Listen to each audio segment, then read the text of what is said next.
Hello from the UK to the Institute for Tinnitus of Ontario.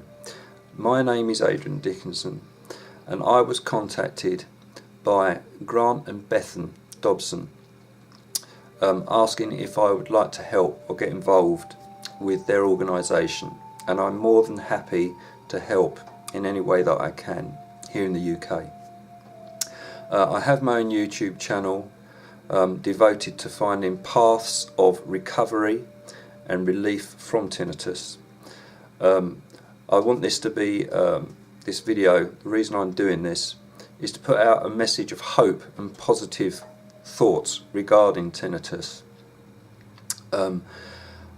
This mantra of there's no cure and nothing can be done is not true.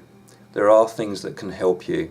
There are ways and methods to reduce your tinnitus, and in some cases remove it completely from your conscious thought, as has happened with me on occasion. Now, I was struck with tinnitus not due to anything to do with my ears or loud noise exposure. I was struck with tinnitus because I was living in the wrong mindset for too many years, too much stress, and basically the way I look at it, my brain was saying to me, I don't like the way you've been treating me for the past 30 years, and it reflected this by striking me with tinnitus. I believe that tinnitus is a condition of the mind and the brain.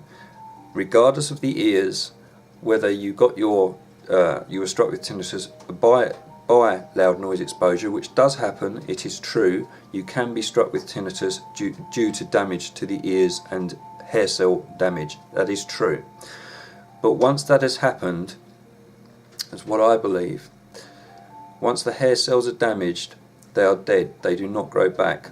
What I believe can happen is that the brain does not like gaps in the auditory system, and it is no longer receiving the correct pitch, signal and tone sound from the ear.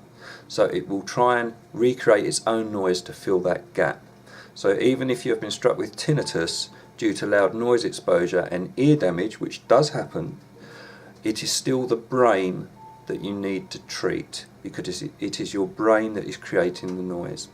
I know when I was first struck with tinnitus, and I know how awful it can be and how you feel, believe me, I know.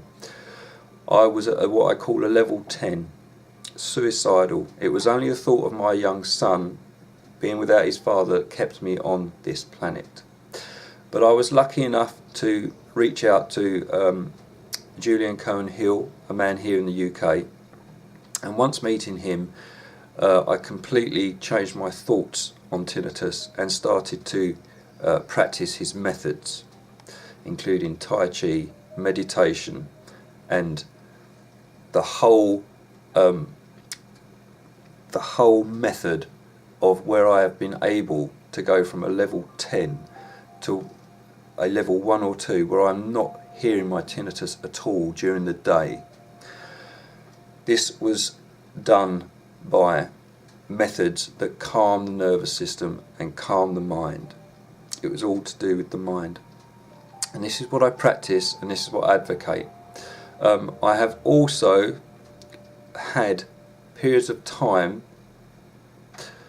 the longest period of time being 3 days, where I did not have, my tinnitus was not present within my conscious thought, although it did come back. But for 3 days I did experience, as I was pre-tinnitus, and this was to do with relaxing of my mind and being in a state of true relaxation, and my mind removed the tinnitus from my conscious thought. Although it was still there, I am not cured, but our minds, it's what I believe, we are capable of getting to a state where our minds can remove tinnitus from our conscious thought, at the very least reduce the intensity and volume. So I hope this message goes out there as a message of hope to people that are suffering. You do not need to suffer. You do not need to live your life with tinnitus intruding and debilitating you with your everyday life.